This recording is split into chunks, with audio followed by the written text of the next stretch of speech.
Hello, and welcome back to Parley. This prompt was written by Zezmeril. Hope you'll enjoy listening. It's about nostalgia in games. Zezmeril says, for lack of better ideas, I think this is a good idea for a Parley. How about we talk about nostalgia in games? I'm sure we all have that one game we keep returning to, or seen Easter eggs calling back to previous titles. Regardless of the means, the feeling is generally the same, either longing for or still finding enjoyment in games from our past/youth. More often than not, we'll even admit the subject of our nostalgia isn't the best, yet we often find ourselves drawn in nonetheless. In the past few years, we've seen many remasters come out, likely wanting to capitalize on this phenomena, be it for greed or a genuine interest in preserving the past. What I want to know is, what causes this effect, in your opinion? There are sort of two forks here. I'm not sure whether you mean, like, what are the building blocks of nostalgia, or like what's going on, let's dissect nostalgia, or what is what are the intricacies of the capitalism that is remasters.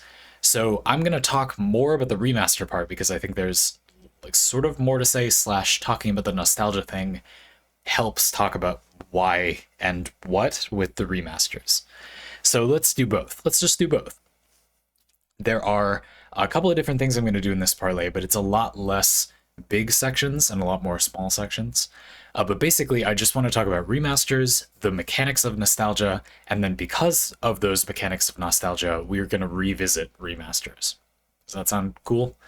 I think this is a good way to do it. I fiddled with the scripting for this one a little more than normal, like I don't write scripts for these, but like the show notes that I do, and I reorganized them a bit. You know, I'll take a whole section and kind of cut and paste it somewhere else. But I think this is the best way to do it. So remasters, a good way to make games. If you like don't know anything about making good games and you are in a market where people want good games, but you, an out-of-touch business executive that doesn't play video games, go, what is good video game? What is fun or having a human soul? And so you have to find a way to produce this product, but you don't know what is meant by that product. The thing is, there are some games that haven't been made in a while that people are saying are this thing. They're good or whatever. And so you think, I'll just remake those. Can you do that? Then the marketing people go, yeah, you can just remake those old games, sort of. And so it happens. I think it's almost entirely capitalism. But we are going to break it down in quite some detail. You know, I do think it's briefly worth thinking about why the capitalism. I mean, if it's just about the capitalism and making the money, then why is it happening so much more all of a sudden? First of all, I'll just note that it's possible it isn't happening more all of a sudden. I think it is, but it's possible it's not. It could just be that more games I, or Zezmeril and I, or we in general like, are being remade. More games that actually were good are being remade. I don't know about that. But I think there are a few fairly obvious reasons why we're seeing more remasters recently, and a few maybe a little less obvious, or like it's more of a guess on my part reasons. One of the, I think, fairly obvious ones is COVID-19, though it might not be immediately obvious why. So during COVID-19, obviously a lot of people's work situations were upchucked quite a bit. But I think what we're seeing is that now that things have settled down in a lot of parts of the world for a few years, games are actually popping off. Like, we've had some amazing, amazing games, highlights of the past 10 years, just in the past 2 years. Mysteriously right after a pandemic. What's going on with that? I promise this is about remasters, eventually. I think part of it is that if you are forced to just sit around thinking about stuff, and you're a person who has done creative work before, you will mine that for ideas. You will have a ton of ideas. You'll have an overwhelming flood of ideas. And that leads to really good games. If you give people more time to think about something, and they're good at that type of work, they have a structured way to use that time to make things better, they do. The things end up coming out better. You know, there are some simple examples, like think about Baldur's Gate 3. One of the hard things about making that game is that you need to make an incredibly large amount of content, but of a type that you can, like the people working on it, can just make it alone in their room, kind of. So, for example, a good amount of the work is writing like tons of lines of dialogue, and then the voice actors recording those lines. It would make that both easy and a lot better quality if you had to sit around doing nothing else for several years, let's just say. I don't know if that actually is part of why those things turned out so well, but you can see how the circumstances of a pandemic, it's like not that surprising that we would get a really, really good game with that type of content in abundance soon after a pandemic. You see what I mean? There's a lot of factors. That's just an oversimplified example, but you get my point. But then there's another thing, I think, which is that simply having a lot of good games in the market means like people get used to good games. The sort of trend of what people have remembered recently. The consumer has a short memory, that whole thing, is that the games are really good. And so you can't just make like some cash grab because the tone at the moment is people are used to games that treat them really well. And that's what they remember. And so you can't just put out a soulless cash grab, except that you can, but not in the same way as you could have when games weren't as good.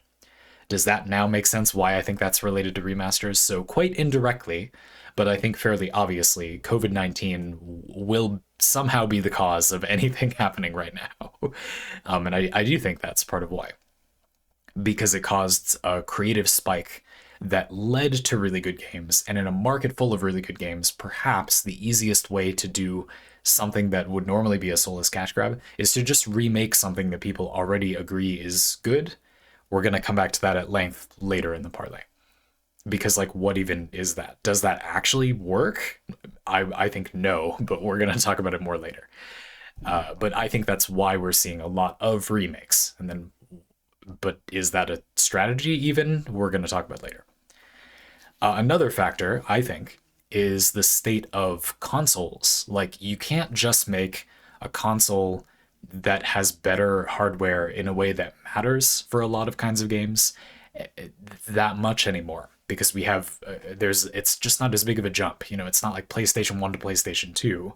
PlayStation 4 to PlayStation 5, it's like the ongoing, discourse is that there isn't often that much of a difference, except for games that are made essentially specifically to highlight and validate that technology, right? And so it may be easier to sell things by looking back. And indeed, it's true that because we've kind of hit a sort of plateau for graphics and technology to some extent, I'm aware that there are actually huge advances going on in that area. But what I mean is that a lot of games that are pushing the boundaries of graphical fidelity look essentially real. And so I would argue there just isn't that much further to go on that front. Does that make sense? Technologically speaking, there really is, but just in terms of like the general appearance of games. So games that we remember from our youth looking really good, but they didn't, you can now update and they're essentially going to look as good as they're going to look from like a general aesthetic perspective. You can make them look like we remembered they look, sort of, you know what I mean? Rather than it being that they're updated, but they still don't look that good, if that makes sense. I think that that's a significant factor. And it's also like there's a search for what do you do next. Consoles have been said to be on the way out in recent years, which I don't know, but I mean, there are some trends that make it seem that way. Streaming games, the increasing accessibility of other gaming platforms. I think mobile is a surprisingly significant factor. Anyway, I'm not really an expert on this subject, but from my spectator position, it seems to me that a significant factor is that it's just kind of harder to do the things that you would have been doing to commit a capitalism at the moment, because you can't as easily just sell like another version of a console. They kind of are. So this is a bit of a shot in the dark. So I don't know. Those are just some thoughts. So there are some reasons why you would think people would just be thinking about remaking previous games now, or there are reasons in general why like maybe that would happen at one time rather than at a different time. These aren't really very big motivators. I think they're fairly weak reasons, in my opinion, anyway. We'll see what you all think, but my point is just that that may explain why now and not some other time. There might just be that little push. Or maybe it's simply that this is a janky market and the world is in a stressful way right now, and the war in Ukraine, and and so maybe you want to make something that feels like a safer bet. Everybody agrees that this is good already, even though they don't. We'll get back to it later. And so can't we just remake that? And then we know it'll make a lot of money, that kind of thing. I don't know. That kind of makes sense to me. There's a sort of, I don't know how to say, but I'm gonna call it a rhythm, I guess, to the way that games come out that makes me feel like, oh yeah, you're gonna get a bunch of like good remasters, and just remasters in general around now. Another factor could simply be good remasters coming out. Makes people think, oh, remasters are a safe bet. Let's go. Anyway, but enough about that for now, as a sort of prelude. Sure, there could be some reasons why we're getting a bunch of remasters right now, but what's the deal though? If you're watching Parley, you want the level below, or you want me to attempt to describe the level below without knowing at all or having any data whatsoever. Parley, this series where I do the level below with no data whatsoever. The subtitle for this series, and so let's do that. Nostalgia, but what's the deal? What's going on there? Why do people like these old games? Zezmeril, I resonated with this Parley very strongly in that I've had a lot of, have had a lot of accidents with games where I thought that they looked like really, really good and very different. They weren't even the same perspective or whatever as they are. And then I went back and played them and went, this looks unplayable. I can't do this. A couple of games, just if you'd like to laugh at me, a couple of games that I thought in my memory looked amazing, and also I thought were amazing at the time, but which are not amazing. Sorry, but they're bad. Are Tales of Symphonia? I think it's Tales of Symphonia, which I remember distinctly because at the time it was so big that for GameCube it had to have 2 discs. You got 2 of the the mini GameCube discs, the little discs. If you haven't seen these, look up the GameCube discs. They're like mini CDs. They're like mini little discs. It came with 2 of those in the box, which you can kind of do easily because they're mini, right? Like you can have 2 spots because it isn't like a whole circumference CD. Circumference? Radius? Whatever. It came with 2 CDs because it was 80 hours long, which is very bad. You don't want your game to be 80 hours long, in my opinion. But Tales of Symphonia, I just remember looking really good. Or like in my memory, it looked a lot like a lot of 2D fighting games with pretty good graphical fidelity. But in combat, it does not look like that at all. The characters look like polygon blobs. Like it does not look like anything, let alone what I remembered. And another example is Magi Nation. Magi Nation. It's hard because it's Magi, but then in what context is this title being said? I don't know. I always think of it as Magination from my childhood. This is like a Pokemon sort of game, but with, in my memory anyway, a much bigger emphasis on team battles. So it was like, and fairly big team battles. So it would be like 4 of your critters against your opponents, or the ones you encountered in the wild. And this might be wrong, but my memory is it would often be like between 2 and maybe 8 enemy creatures. Maybe not, but it felt like it was a lot.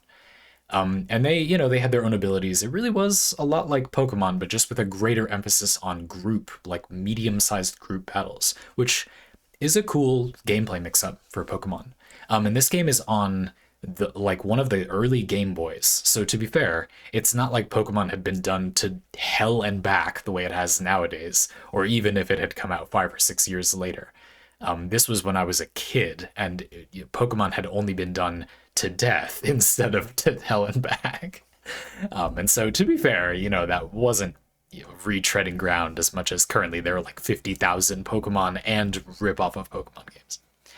But that game is not bad looking, actually, in my opinion, but it's pixel nonsense. There's no like defined shapes, a lot left to the imagination, which I actually think is really cool, but certainly isn't what it looked like in my head. That's the point, right? This phenomenon you may hear called like the rose-tinted glasses phenomenon, and I personally think it is one of the purest aspects of nostalgia and purest benefits of a remaster. At their best, you could say that a remaster gives you the possibility of replaying the game that you liked when you were younger, and we are definitely going to talk about like when these games are usually from too, because it's usually from when you're young. But with graphical fidelity, like the way you remembered it, which isn't how it was. Like you were wrong, but you can sort of retroactively be right almost by having the game's graphics get updated to what you would have thought they were like. You hear people say things like, "Oh, I played, some sports game on PlayStation 2 and it was like the graphics are real, like graphics can't get any better than this," which of course they obviously did by a lot, right? But it was relative at the time. So I do think that's a big component, is that the game in your memory literally doesn't exist. Like, I mean, it sort of did at the time relative to what you had. And so to get into nostalgia a little bit more, I think another thing to tackle is this idea that it's kind of competing with your taste, is what I'm going to refer to it as. As you're getting older, and I do think this is mostly about age actually, you just get exposed to more things and you develop what I would refer to as a taste for things, or discerning taste. But that makes it sound like it's good to develop taste, which is highly questionable. You begin to demand more of the things in your life because you've had more things. And I'm not sure this is always that good. The adage I often give is, you get into tasting coffee or tea, and what you've basically done is made 99% of coffee and tea in the world taste like garbage, so that you can, what exactly? Like pay more for coffee and tea that you don't think tastes like garbage? You know what I mean? Me of 3 years ago would think the black coffee I just made this morning was like an unequivocal masterpiece, and I thought it was pretty middling. You know what I mean? Have I done something good here by getting used to that? Now, it depends, of course. Tea will be our parallel for gaming. The better quality tea doesn't particularly cost much more. It can cost less if you're buying tea at the grocery store in the United States. You can buy good quality loose leaf tea on the internet or whatever, generally imported from China or Japan, where a lot of the good stuff on the global market is grown. And those leaves are so much better quality that they make more tea, which isn't really a mechanic in coffee. And gaming is much the same way. It is. Just stop laughing. It is. This is a good metaphor.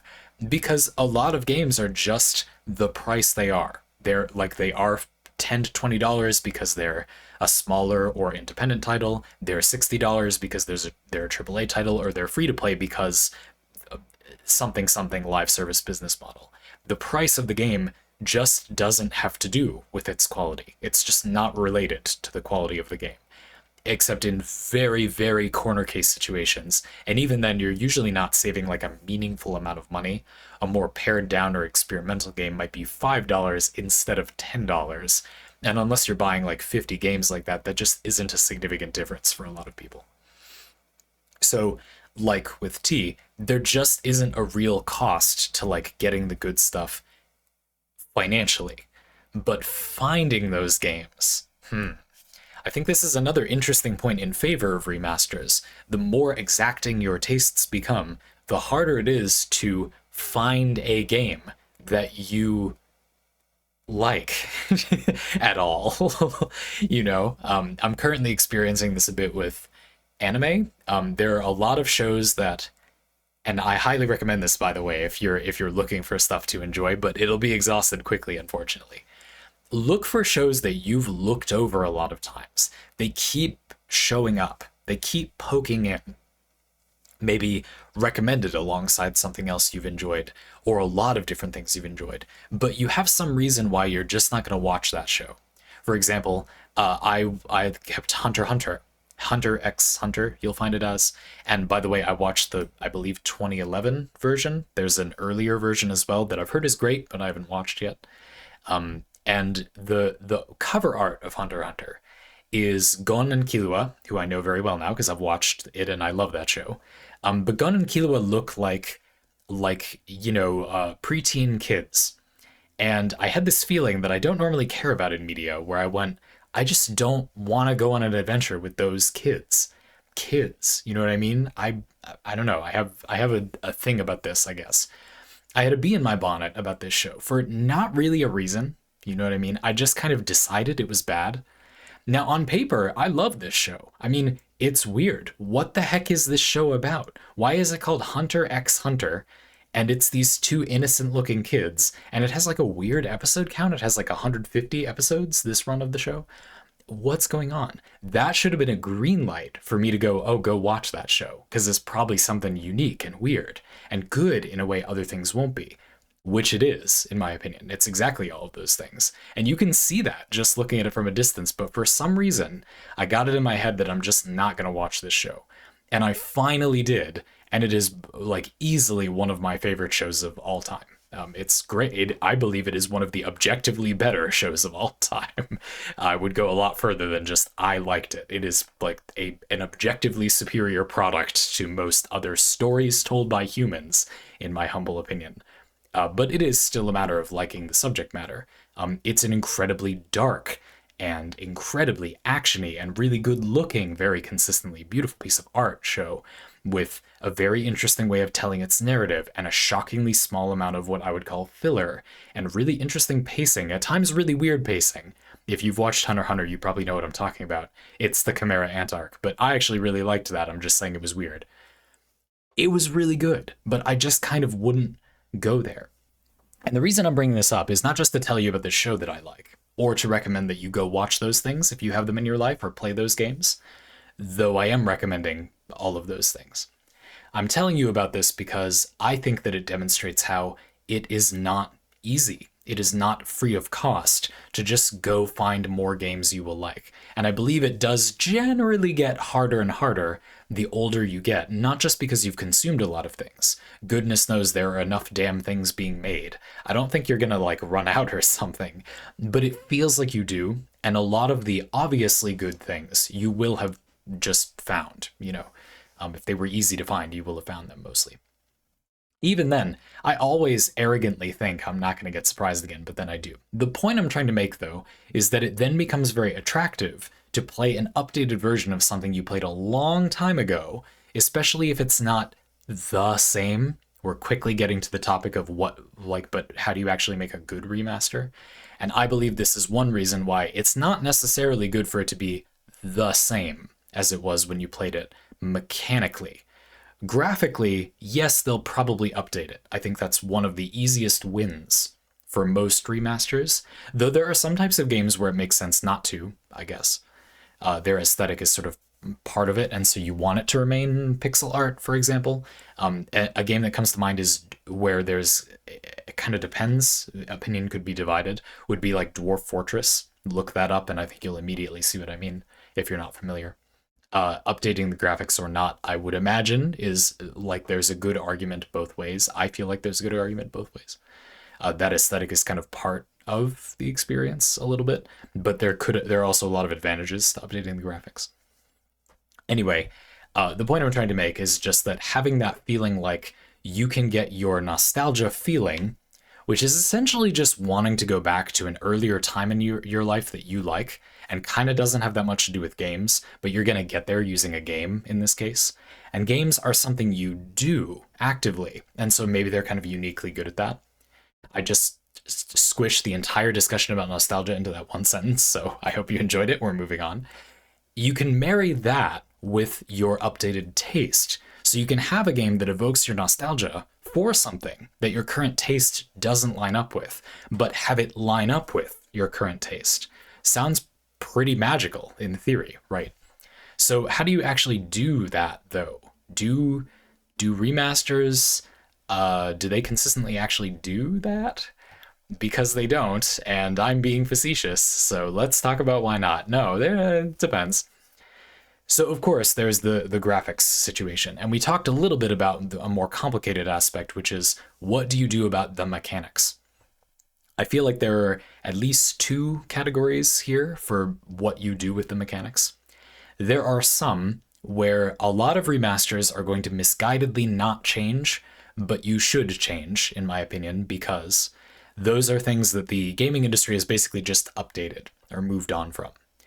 I would argue, for example, that the trend in old games where there would just be a kind of unmarked part of the map that you had to hit, and that would open a secret door, and you had to just spam attacking or exploding or clicking or checking every single part of the map to find a completely unmarked spot where you would get a secret passage, is a trend that I feel like people largely agree we have moved on from. It is better to just not do that and to just make it be marked somehow, or have it be that you can theoretically find it somehow. The game gives you some breadcrumb for that. I would also just suggest that a lot of modern audiences are not used to that, and therefore the whole conversation of whether it's really better can be sidestepped.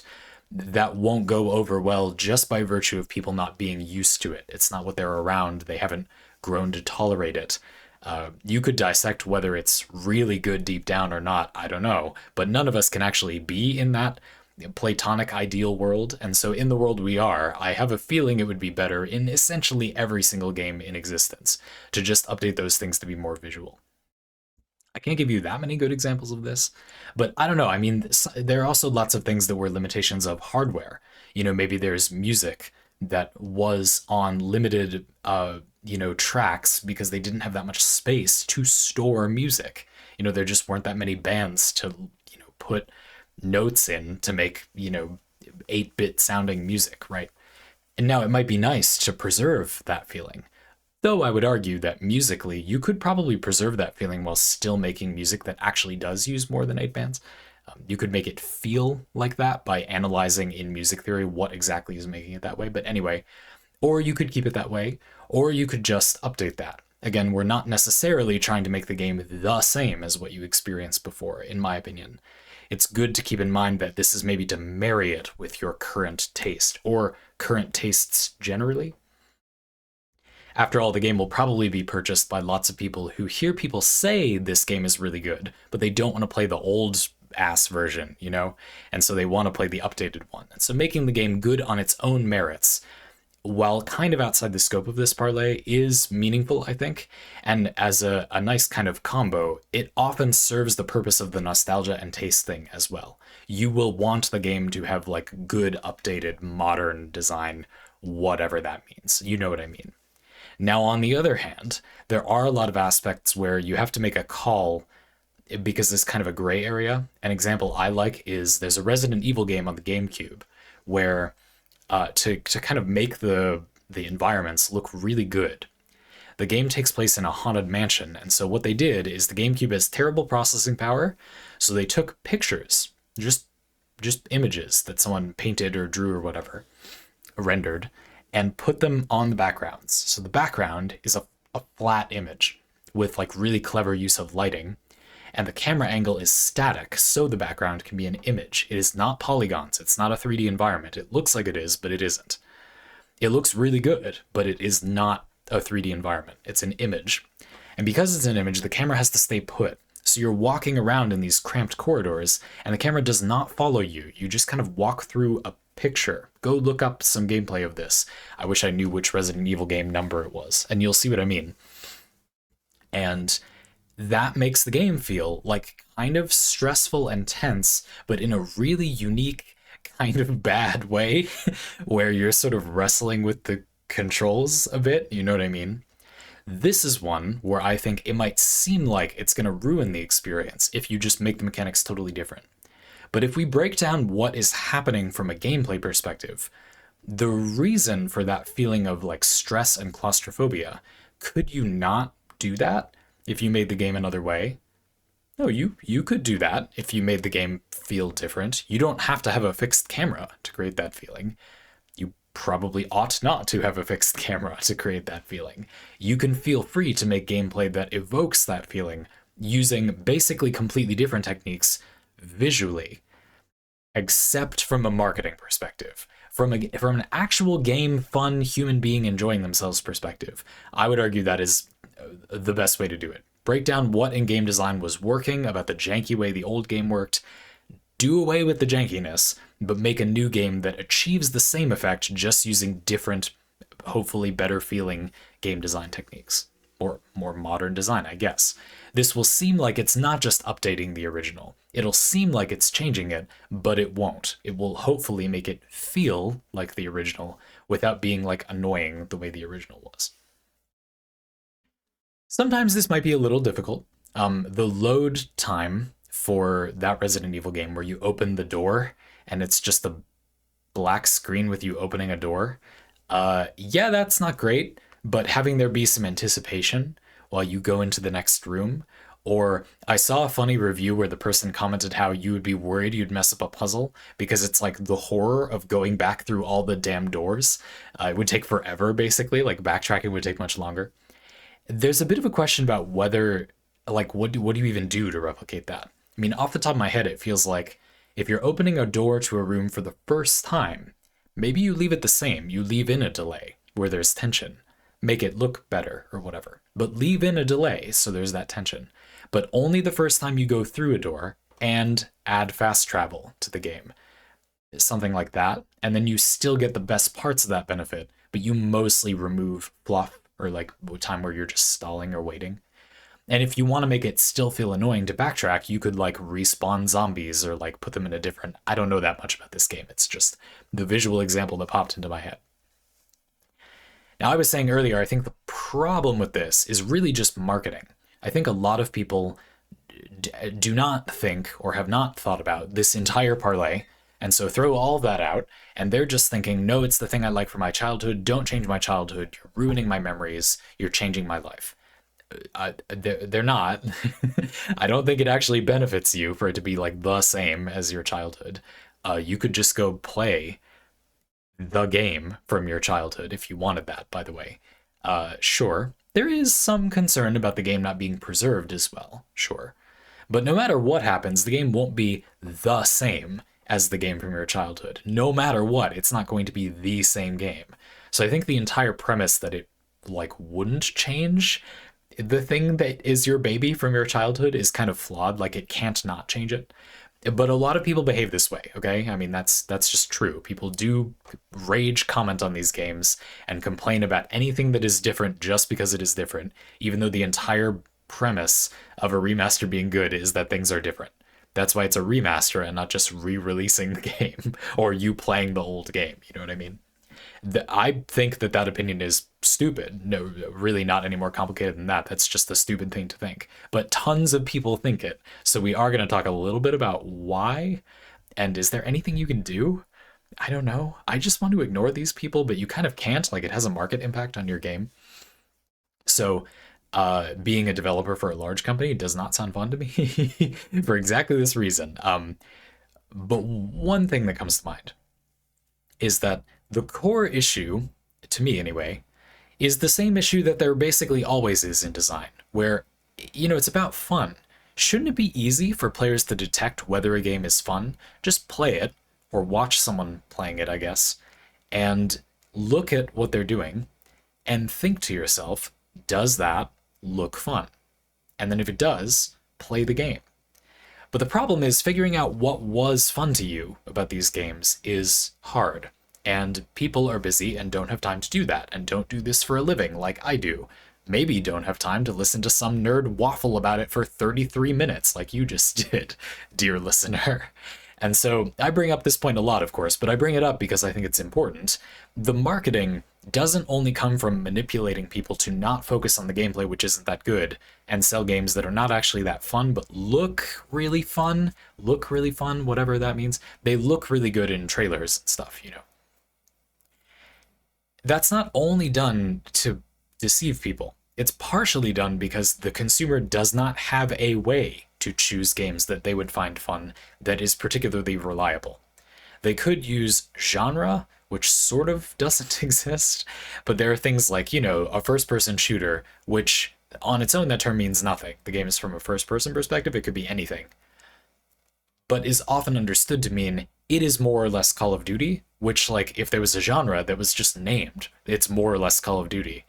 Like, I guess that's useful. You certainly know what you're going to get. You can avoid that or get it if you want that or something, you know. Battle Royale type games. That's a useful genre term. What you're going to do in the game is jump out of a ship onto, like, a, you know, map full of loot, get stuff and try to survive until the end. Like something like that. Maybe not even with the loot thing.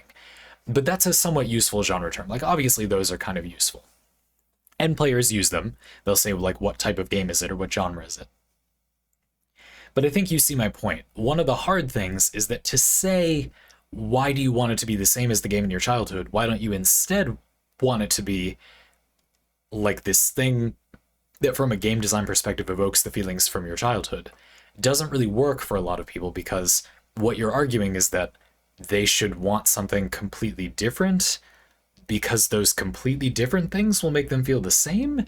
They will when you break down the reasoning, but if you don't have time to break down the reasoning, that sounds incredibly stupid. Like, why? No, they wouldn't. Why would you? It doesn't make sense. And so I think there's a real tension there. Making the game kind of look like the original, but not be like the original is a... This is probably the point where the most people will disagree with me too. Like, I'm coming out pretty strong in favor of nothing is sacred, change basically anything about the original game to make it, be better or whatever. I don't know. But that's what I think would be good. Those are the remasters or remakes of games that I have enjoyed. I prefer that. I don't know. I mean, we didn't talk about this a lot during this parlay because it would not have been interesting in the same way. But I do think a lot of remakes or remasters are pretty lazy. I have been disappointed by a lot of games like being remade or rebooted that they... So the way I'm going to say it is they feel like they make really basic game design mistakes. And the reason that bothers me is because you don't really need to look at like every single aspect of a gameplay loop from the ground up. You do have a source material, and then you can edit it to make it better. This is a step that I think it would be best if it was just in design from the beginning, but since it usually isn't, I expect more from a game that's remastered. I think that's reasonable, but you often get, well, less.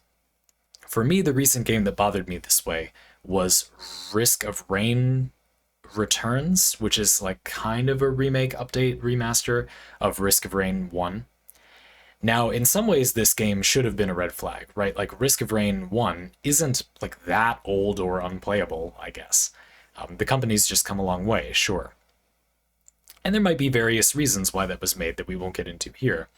But something that was frustrating in that game, so it's a side-scroller game. You're in a 2D perspective, walking left and right, up and down. It's quite an emphasis on verticality and platforming. And one of the things that is a big deal in the game is that you shoot in the direction you're facing. It's one of those games where you have a mechanic of you're moving this way, but you could be facing this way. The problem is that doing that in kind of the base version of the game was not very easy. It was really hard to just like turn around and shoot. You could control your facing direction like sort of by moving the arrow keys and stuff, but you couldn't do the obvious thing, which is just move the arrow key that way, point your mouse this way, and you run that way while shooting this way. To be blunt, that is an embarrassingly basic mechanic. The game is like 50% about kiting enemies, and the people making a remaster of the game, they basically didn't need to make the basic game again. They were just updating it. Didn't even think as far as just to make the most basic tactic in the entire game look better. That's pretty crappy. Like, that's bad. They did fix it for free. I mean, I would kind of hope so, but only after people got really upset and like a month, in my memory anyway. I don't remember exactly. I'm not trying to smear campaign the developers. Bluntly, their negligence is going to be used as a good example here so we can learn from it, but I'm not trying to say they're like total idiots or whatever. I don't know or care. The point is that is pretty sad. Like, that's pretty weak design. You should notice that from a play perspective, I would argue. Should, because I think the process by which you would conclude that that is a thing to add into the game is incredibly simple. You play test it at all. There's a Warframe update, I remember, where the update included a new syndicate. If you play Warframe, this was the Heart of Deimos update. So they added in the Entradi family as a syndicate you could rank up with.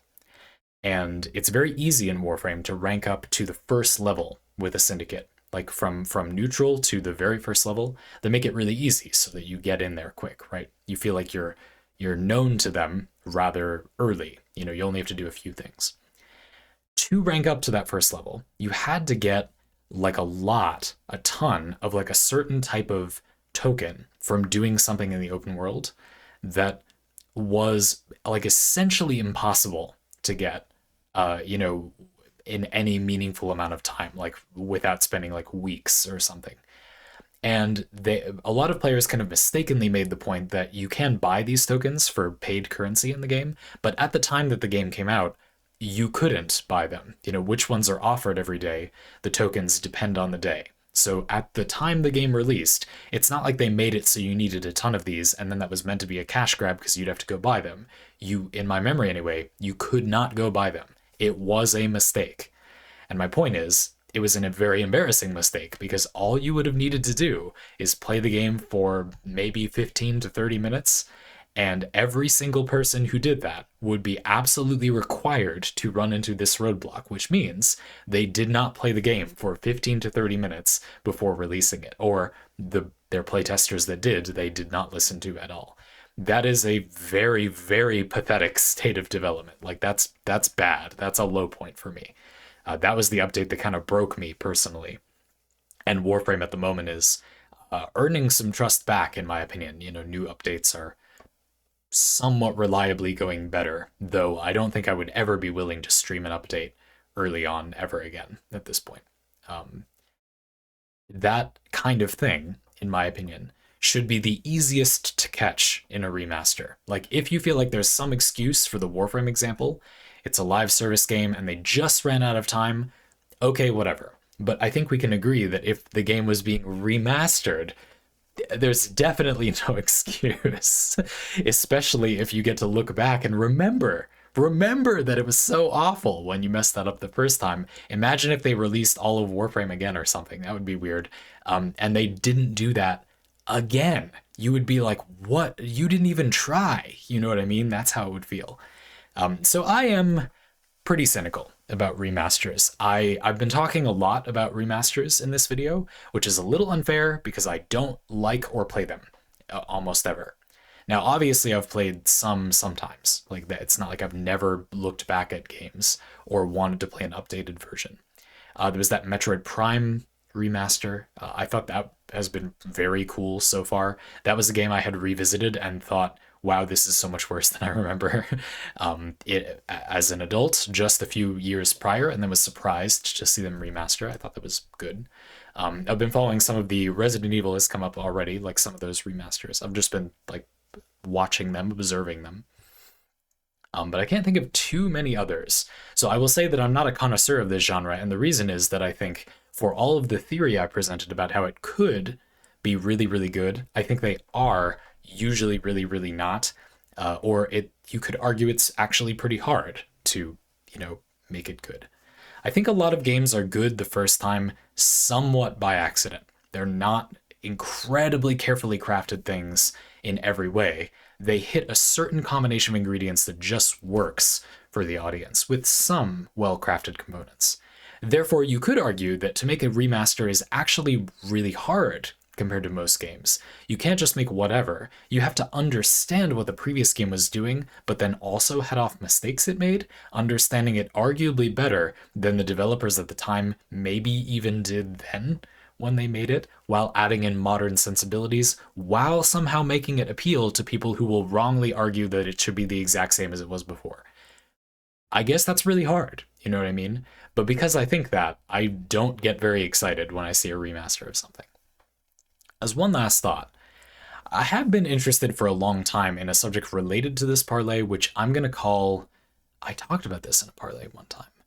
I'm just going to have to describe it. I'm not going to have a good name for it. But it's the idea that there's something more than just you have your nostalgia and then you kind of gain taste. I sort of presented that model of your gaming or whatever tastes evolving.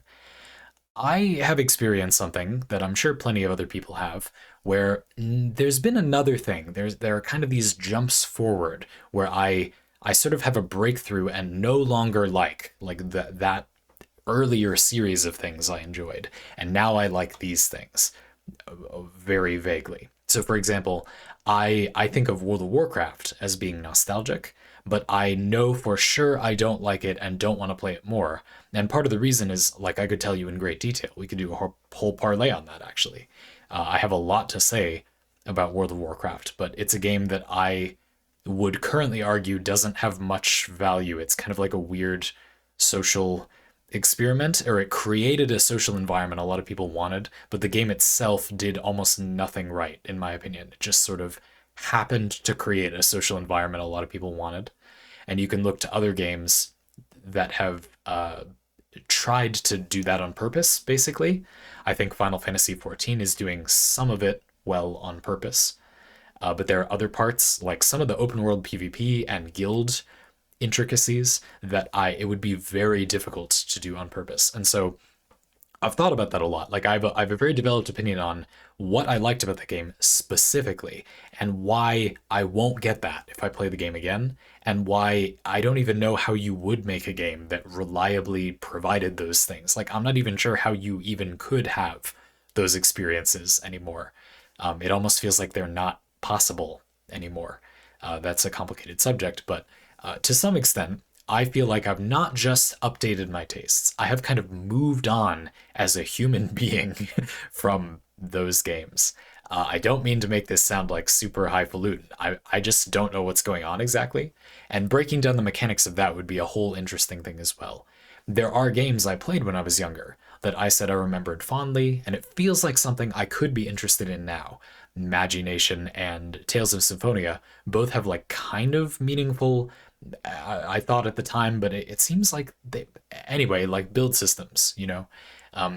But World of Warcraft doesn't, though I tried to make it have one, but it doesn't, I don't think.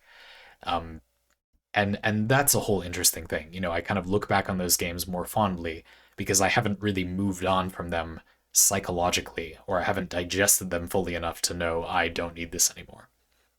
That's a whole interesting topic as well. But I don't really know what to do with it. I just feel like it's related to nostalgia. So I wanted to mention that the idea of how you move on from like a game that was nostalgia. How does the nostalgia die, if you want to say it that way? I think that's of great interest, but I'm just not sure I have a good place to start with that. World of Warcraft, I guess. And then I would break down like some other game that I have more.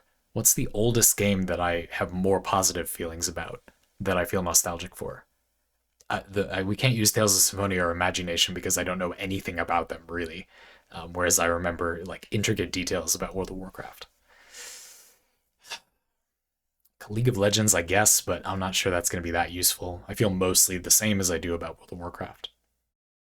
Hmm. I would have to think about that more, but that it would be an interesting topic to me in theory. Thank you for this parlay, Zezmeril. I hope this encourages you a little bit, that this is a very interesting topic. This is not for lack of better ideas. This is a great topic for parlay. Hell yeah. Thanks very much. Folks, if you want to get your own parlay like this, you can do so using a link in the description. Looking forward to it, and Zezmeril, thank you very much. I really enjoyed it. I hope you thought I took it in a fun direction.